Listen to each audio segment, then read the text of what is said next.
Yon, sa mga nakakaalam sa lugar na to, ano ang marami dito? Sikat na lugar ito. Sikat dahil kilala ito sa napakaraming mga, basta marami dito. Yan o, yan.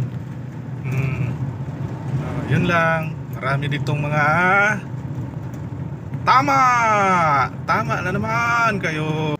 Nagiging kilala ang lugar na ito at naging sikat dahil sa kanilang livestock, at kaya sila dinadayo at pinupuntahan dahil dito sa lugar na to. Kung ano man ang gusto mong bilhin, kabayo man, baka, kalabaw, ay pwede kang bumili at pwede ka rin magbenta kung may sarili kang alagang mga hayop. Kaya kilala sila at sikat sila.